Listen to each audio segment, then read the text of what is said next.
Hello and welcome to my Nikon Z6 Mark II, Z7 Mark II extended shutter speed settings video. And so the reason why I'm doing this video is recently I posted a video on the dual ISO settings on the Z6, Z6 Mark II, Z7 and Z7 Mark II. And I got a lot of positive feedback. So I'm going to leave a link to the video up there. So please do feel free to check it out. It's going to really change the way you use ISO in your Z series camera. So what is the extended shutter speed settings all about? But more importantly, why is it actually switched off as default in your Z6 Mark II and Z7 Mark II Nikon camera? And what's it going to do for you? Well, if you're like me and if you do a lot of long exposure photography, it's something I absolutely love, then I find I'm taking a lot of photographs with exposures longer than 30 seconds. And the one disadvantage of the Z6 Mark II and Z7 Mark II and a lot of other cameras out there is when you switch it on, when you rotate through the settings, you actually can only go up to 30 seconds before you hit bulb mode. That's great and all. And bulb mode, you might well say, what's bulb mode? Bulb mode basically is when you hold down the shutter button, the camera is going to take the photograph and it's going to continue to take the photograph until you release the shutter button. Or obviously if you're using a remote trigger, you can hold down the shutter button on the remote trigger and it's going to continue to take the photograph until you release it. So it's giving us the possibility of taking photographs for minutes. So that is absolutely amazing and absolutely fantastic from the point of view of long exposure photography. Now, why is it so amazing and so fantastic, you may well be asking?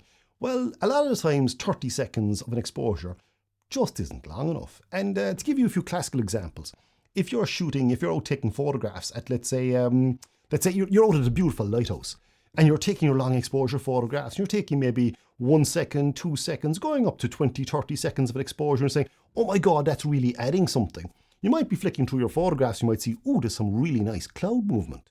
And let's say you take one photograph and 30 seconds later you take another photograph and you look at the two of them and you say, wow, between those two photographs, let's say 1.5 minutes of time actually passed.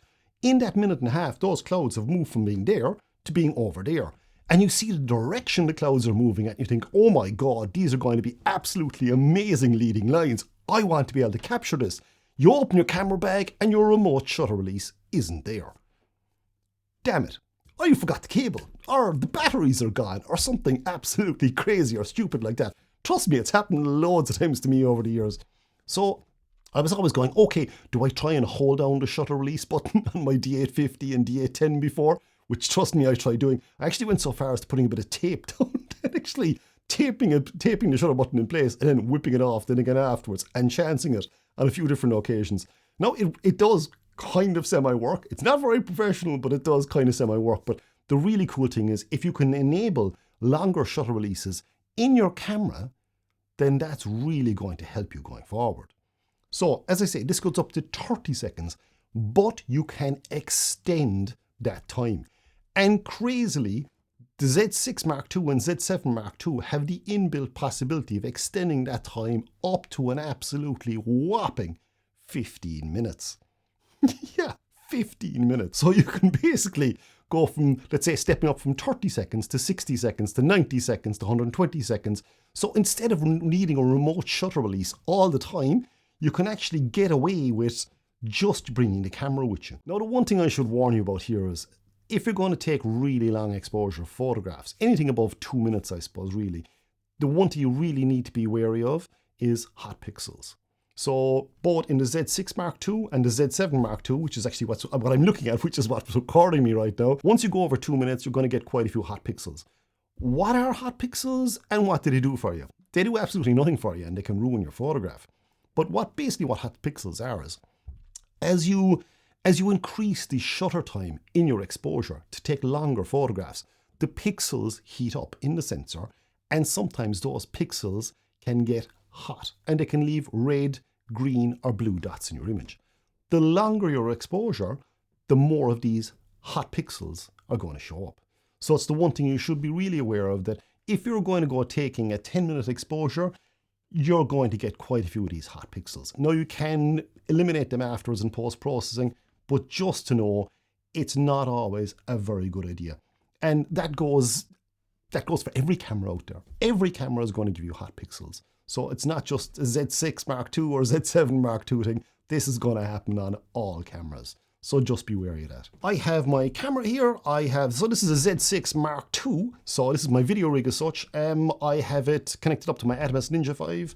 So what I'm going to do is I'm going to actually record the screen and I'm going to pop it up on screen for you here now.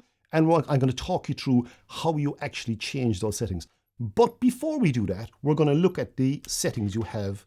As you can see here now at the moment, when I start changing my shutter speed, I'm going on 1 second, 1.3, 1.6, 2, 2.5, 3, 4, 5, 6, 8, 10, 13, 15, 20, 25, 30. And once we go to 30, we hit bulb mode. And we're hitting bulb mode now because I haven't the settings enabled on this camera. So how do you enable the settings? Quite simply, you press the menu button on the back of the camera. The menu pops up on screen. And what we do is we go to our pencil icon. So we go up to our pencil icon. Then we move over and we drop down to option D, which is the shooting display. And once we're on that, then we go all the way down here to extended shutter speeds. So you click on that and you go up here to switch that on.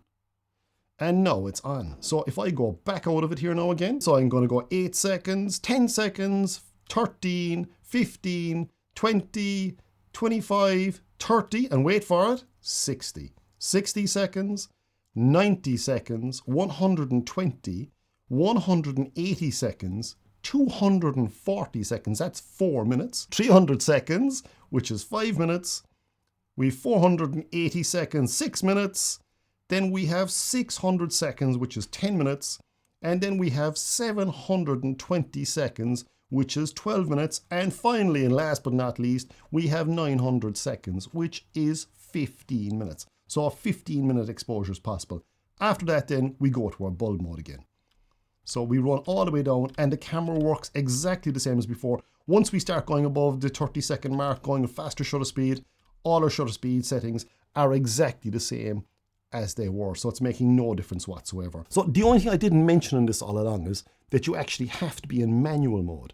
So you need to be using manual mode in your camera for this to work. If you're shooting in auto, aperture priority, or shutter priority, it will not work.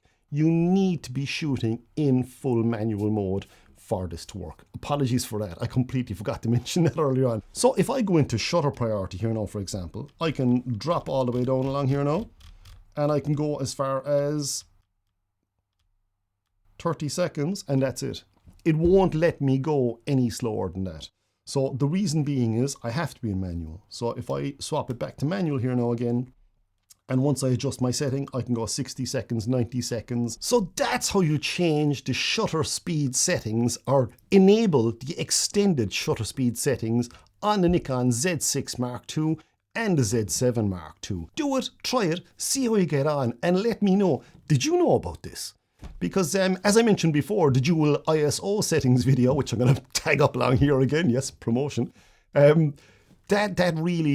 was actually quite surprised the amount of people that didn't realize that this facility was actually in their camera. So I'm going to put up another video fairly soon too as well on the Z6, Z6 Mark II, Z7, Z7 Mark II about the video recording and focusing and whatnot and what I found works best going forward. So that video is going to be coming up in the next few days. Until then, guys, see you out there and thanks for watching. Don't forget to like, comment and subscribe too as well, by the way, and see